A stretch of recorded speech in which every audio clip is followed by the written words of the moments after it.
Good day, everyone. Welcome to SSE 14 Integrative Methods in Teaching Social Studies. Our report is all about components in designing integrated thematic units. The first topic will be the classification of instructional objectives, followed by preparing instructional objectives and choosing themes, to be discussed by yours truly, Ganli Lagrosa. Our second reporter, we have Mrs. Irene Calisagan, who will discuss to you the organizing bodies of knowledge, teaching approaches, and graphic organizer. And lastly, we have Ms. Riacel Sopiesa to talk through study skills and integrating values. At the end of these units, the students shall be able to first, formulate instructional objectives in the three learning domains: cognitive, affective, and psychomotor. Second, discuss the logical procedure in formulating a theme for a lesson or unit of study. Third, organize the content of instructional drone from the multiple disciplines or learning areas. Fourth, identify the appropriate teaching models and instructional strategies. Fifth, design graphic organizer for a given lesson. Sixth, develop the study skills needed for each activity. Seventh, identify the values that could be internalized during the development of the lesson. And lastly, identify appropriate learning activities for each phase of instruction. And now, let's proceed to the classification of instructional objectives. But before that, what is instructional objectives? Instructional objectives are statements that describe what learners shall be able to do upon completion of a given learning experience. These are the objectives formulated by teachers for a particular lesson or unit of study that drive the performance of learners. Essentially, instructional objectives are the actual behavior that the learners are expected to accomplish. In preparing thematic units of study, teachers are advised to write objectives in the three learning domains: cognitive domain, affective domain, and psychomotor domain. Cognitive domain, or knowledge base, this refers to the intellectual operation from the lowest level of simple recall of information to complex high-level thinking process. We have here the two different editions of cognitive domain by Bloom's taxonomy. In the original version of the taxonomy, the cognitive domain is further divided into 6 levels. And as you can see, in the revised edition of Bloom's taxonomy in 2001, the levels are slightly different from the original taxonomy. In the year 1956, we have knowledge, comprehension, application, analysis, synthesis, and evaluation. And in the year 2001, we have remember, understand, apply, analysis, evaluate, and create. The name is changed from the noun to verb form.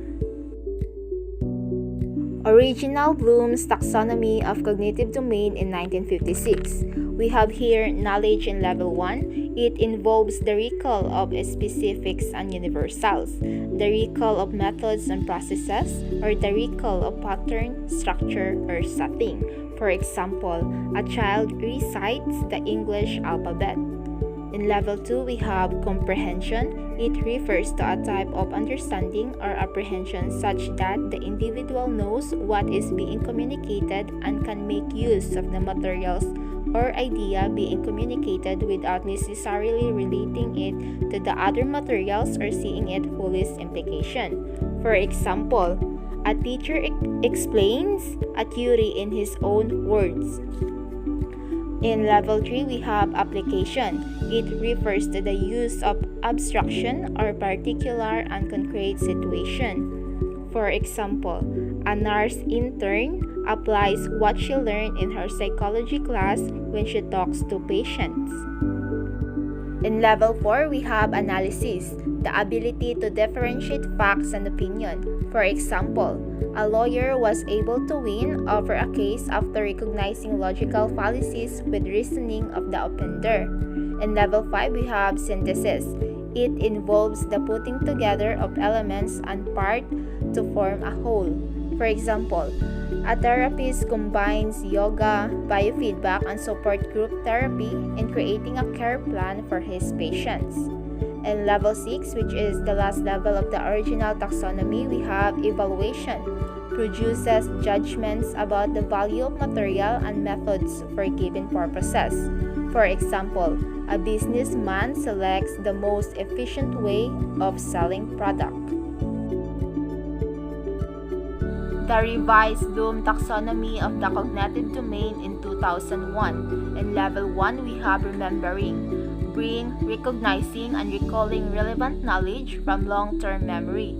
For example, memorize poem, recall state name, and remembering maths formula. In level 2, understanding, constructing the meaning of from oral, written, and graphic message through summarizing, interpreting, classifying, and comparing. Example, organize animal kingdom based on a given structure and illustrate the difference between square and rectangle. Level 3, applying, constitute using the procedure for executing. Example, use a formula to solve a new problem. In level 4, we have analyzing, breaking materials or concepts into small parts, determining how the one parts relate to other parts, or how the parts related to overall structure or purpose. Example, why are dolphins called mammals? And identify why the machine is not working. In level 5, we have evaluate, making a judgment based on criteria and standards through checking and critiquing. Example, making a judgment regarding an ethical dilemma, interpret the significance of the given law of physics. In level 6, we have create, positioning elements together to form a rational or functioning whole, recognizing element into a new pattern or structure through generating, planning, or procedure. Example, design a new solution to an old problem that acknowledge the previous failures, or write an essay based on a given theme. The second instructional objectives is the affective domain. Skills in the affective domain or the emotional base describe the way people react emotionally and their ability to feel other living things, pain or joy. Affective objectives typically target the awareness and growth in attitudes, emotion, and feelings. There are 5 levels in the affective domain, moving through the lowest order processes to the highest. The first level is receiving, followed by responding, valuing, organization, and the last level is characterization. When we say receiving, it's about student memory and recognition as well. Responding, the student actively participates in the learning process, not only attend to a stimulus, the student also reacts in some ways. When we say valuing, the student associates a value or some values to the knowledge they acquired. We also have level 4, the organization, followed by the level 5, characterization by value set. The student at this level tries to build abstract knowledge. The last instructional objectives, we have psychomotor domain. The psychomotor objectives or the action base is specific to physical function, reflect actions and body movements to interpret information and learn. It implies the physical activity support or is a vehicle for cognitive growth and furthering knowledge or skills. The learner uses physical action to achieve a cognitive or affective objectives. Psychomotor domain is further divided into 5 levels. These are level 1, imitation, followed by manipulation, procession, articulation, and the last level is naturalization. When we say imitation, at this level, the learner will directly copy action scene and replicate what directly observed.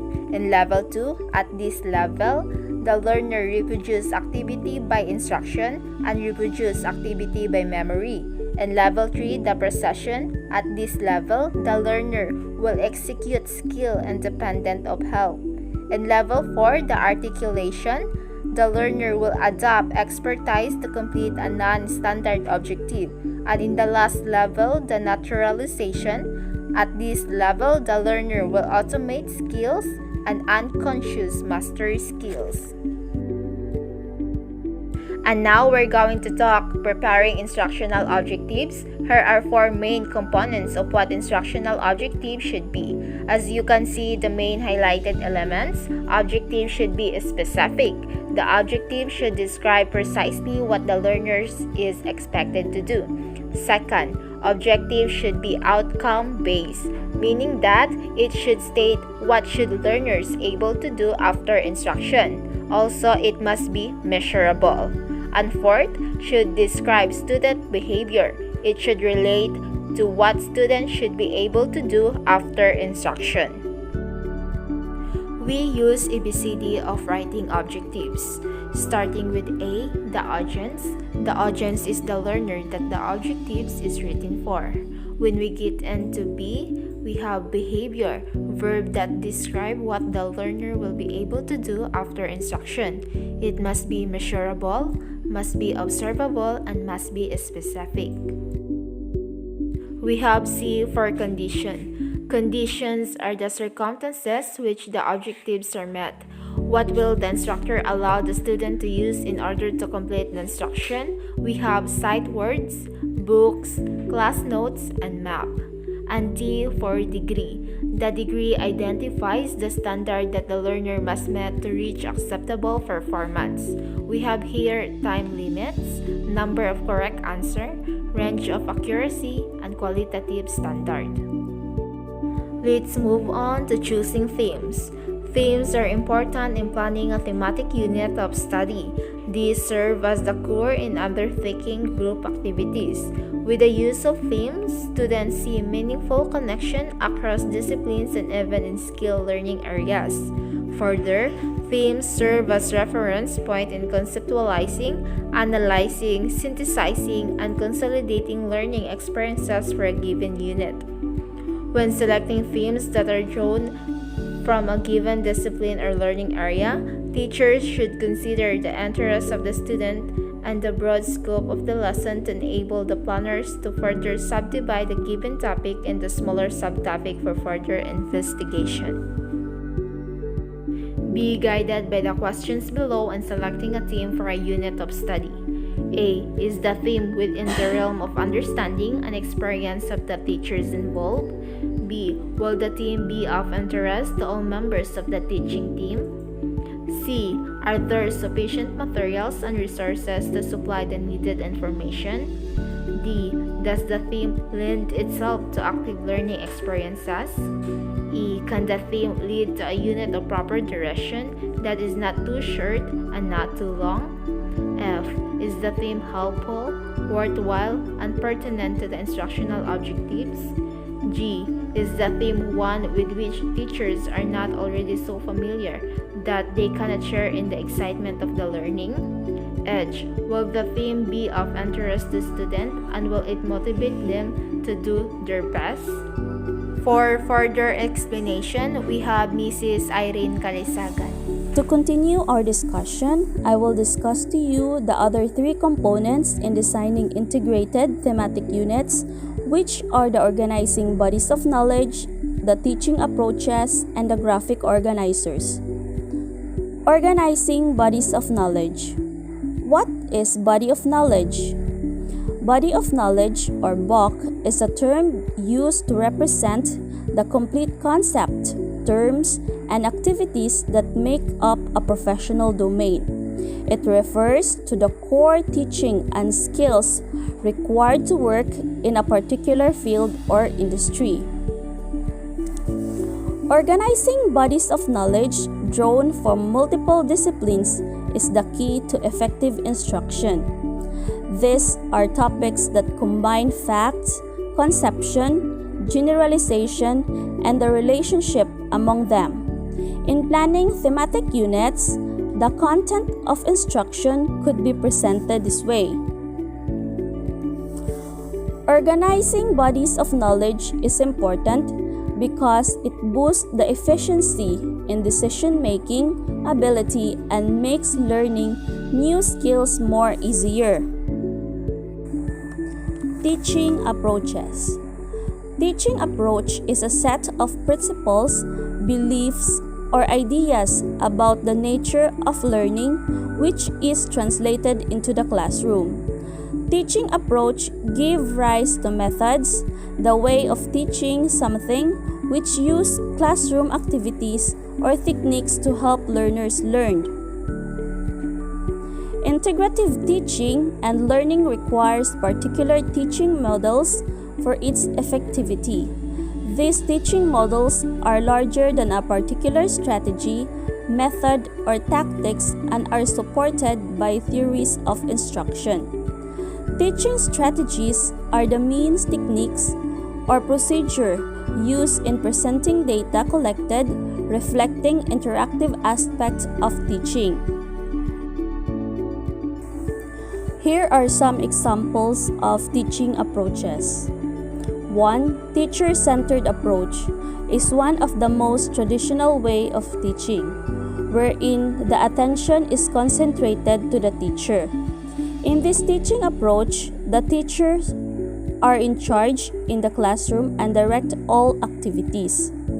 2. Student-centered approach is a teaching approach that focuses on students rather than only on the teacher. In this approach, learners or students plays a more active role in their learning. 3. Project-based approach is a teaching method in which students gain knowledge and skills by working for an extended period of time to investigate and respond to an authentic, engaging, and complex question, problem, or challenge. As its name suggests, this means that students are tasked to do and complete its project. This teaching approach falls within the student-centered approach. 4. Montessori is a method of education that is based on self-directed activity, hands-on learning, and collaborative play. These methods of teaching is popular in preschool, kindergartens, and lower elementary grades. 5. Inquiry-based learning approach is a learning process that engages students by making real-world connections through exploration and high-level questioning. In this approach, the teacher guides his or her students to develop critical thinking and problem-solving skills. Inquiry-based learning approach also falls in student-centered approach, for it requires active participation on the part of the students. 6. Flipped classroom approach is a blended learning model in which traditional ideas about classroom activities and homework are reversed. Students are introduced to content at home and practice working it at school. For example, students might watch pre-recorded videos at home, then come to school to do the homework armed with questions and at least the same background knowledge about the topic. 7. Cooperative learning approach involves a lot of group works. It is a teaching strategies in which small group of students of different levels of ability use a variety of learning activities to improve their understanding of the subject. One of the cooperative learning activity teachers use is Jigsaw, wherein each member of the group are tasked to research some section of the material, and then if naana sila'y ma-learn on his assigned topic, then he will teach or share it to the other members of the group. 8. Personalized education approach is an educational approach that aims to customize learning for each student's strength, needs, skills, and interest. Personalized learning centers around the task of connecting learners' previous knowledge, experience, and abilities with training materials that will link that understanding with new information. In personalized learning, technology can aid the process. Graphic organizers.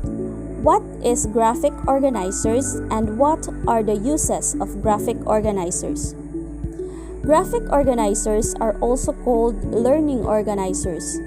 It is a teaching and learning tool that is used to organize information and ideas in a way that is easy to comprehend and internalize by integrating text and visuals. Graphic organizers shows relationship and connections between concept, terms, and fact. Teachers use graphic organizers when presenting the scope of the lesson, in giving the lectures, and during closure, while students use graphic organizers in presenting individual or group report and formulating generalization. Graphic organizers help visualize or present information in a way that is easier to comprehend by breaking down larger or complex concepts or ideas into smaller and simpler parts.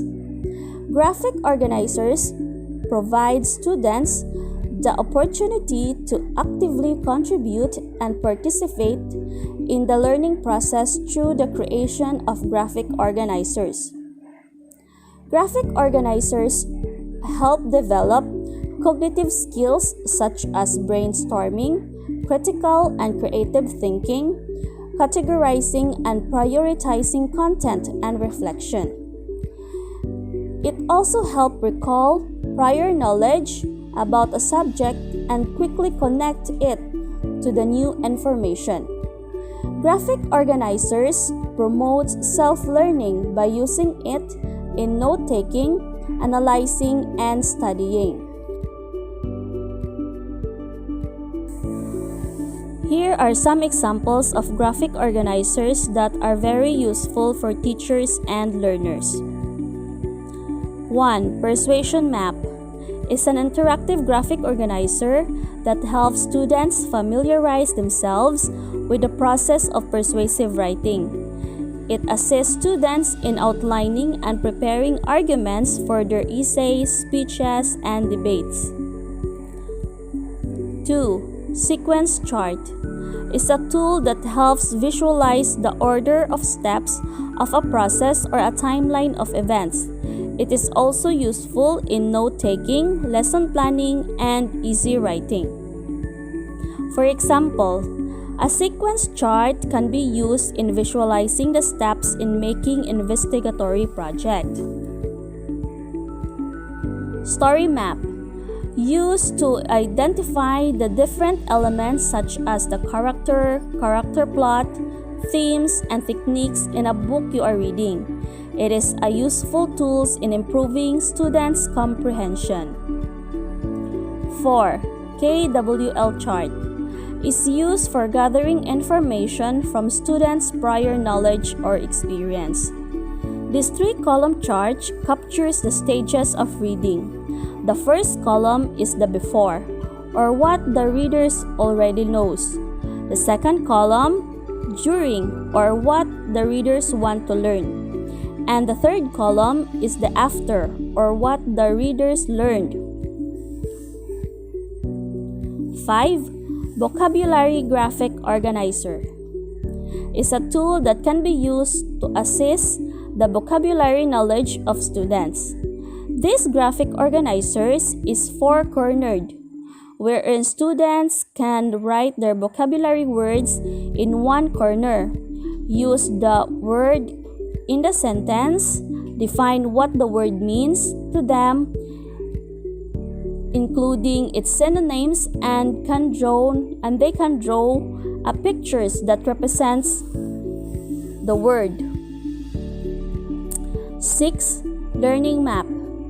Visually depict the key takeaways, skills, ideas, knowledge students should get from a lesson. It usually provides a high-level views of the lessons that be studied and the connection between its different components. 7. Problem-solving graphic organizer. Can be used to improve the problem-solving skills of the students. It helps identify and evaluate solutions to a problem. 8. Timeline graphic organizer. Timeline diagrams are a type of graphic organizers that show a sequence of events in chronological order. Timeline graphic organizers is very useful in studying history, as we can use it in arranging historical events that occurred during a period of time. 9. T-chart allows students to study the two facets of a topic. Example ani is the advantage and the disadvantage of a certain thing, like in studying what is the advantage and disadvantage of online learning. 10. Hierarchy chart. Visualize the elements of a system, organization, or concept from its highest position to the lowest.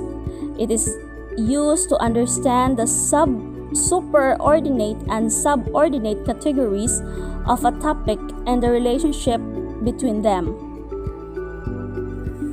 11. Cluster diagram. Can be used to facilitate a brainstorming session or structure idea generalization. Cluster diagram begins in one central idea and branches out into more details on that particular topic. 2. Cause and effect graphic organizers. Show the cause and effect of an event. Using these cause and effect graphic organizers, such as Fishbone, helps visualize clearly the cause and effect relationship. 13. Mind map is a tool that helps capture the free flow of thoughts and is widely used for brainstorming around topic. It also used to organize and group information about a topic. And last, Venn diagram, used to visually represent a comparison of differences and similarities between two subjects. Venn diagram uses 2 or 3 overlapping circles or other shapes to illustrate the logical relationship between the two or more sets of items. To continue the discussion about the two remaining components in designing integrated thematic units, I'll give the floor to Ms. Riazel Sopieza. Good day everyone, this is Riazel Sopieza, the next reporter, and my topic is all about study skills. Study skills, which are important in planning instructor, are teachable. By and large, study skills are competencies associated with acquiring, recording, organizing, synthesizing, remembering, and using information and ideas found in schools. 5 study skills that every student should master. First is effective reading. Effective reading helps the student to understand the written language and constructively process the meaning of the text.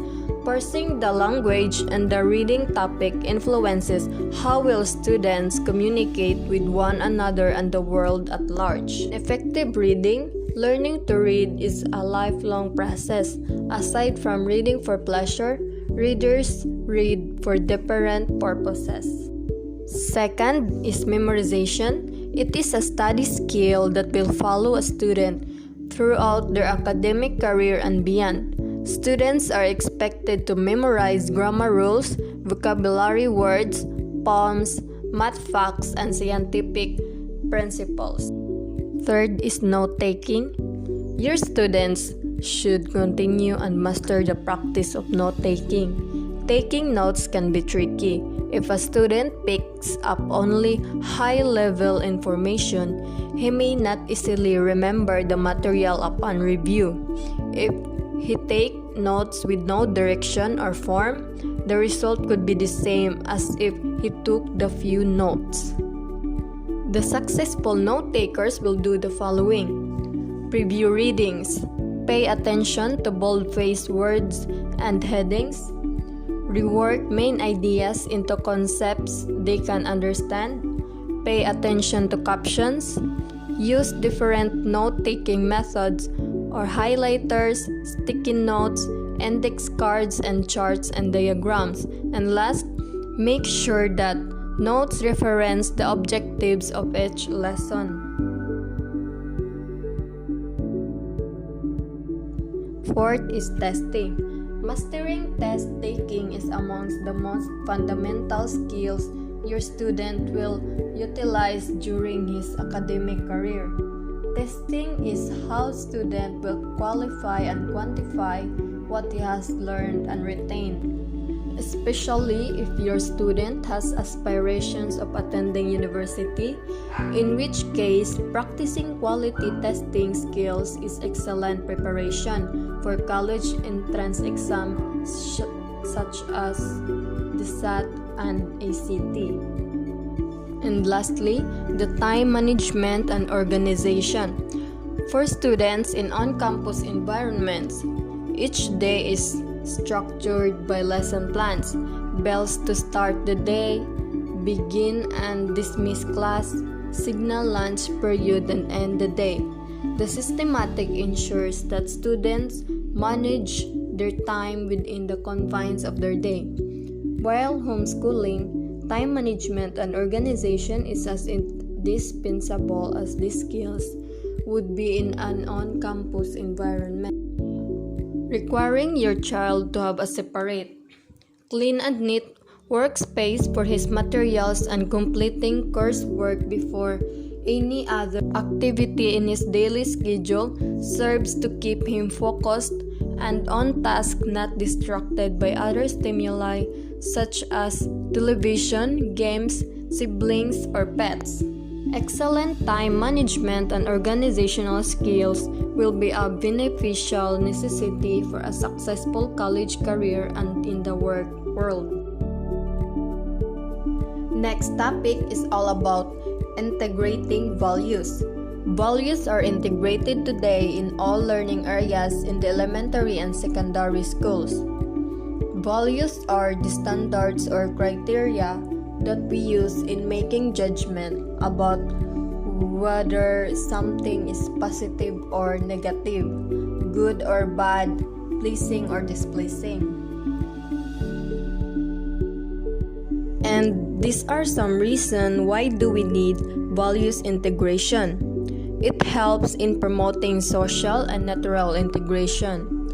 We are not always aware of our values, but knowing what they are can help you more easily make decisions that are right for you, such as taking a job that has good opportunities for variety. And the goal of incorporating moral values into education is to ensure that upon graduation, students not only have the knowledge and skills needed to work and succeed, but also the compassion and emotional to be part of a safe, peaceful, and cooperative society.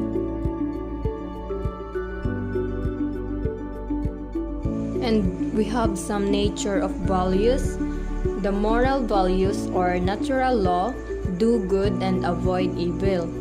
Clearly defined values give meaning to human activity, and the systematic development of values require a methodological support which cannot be neutral. It demands discussion, processing, reflection, and actions. So, that's the end of my topic. Thank you.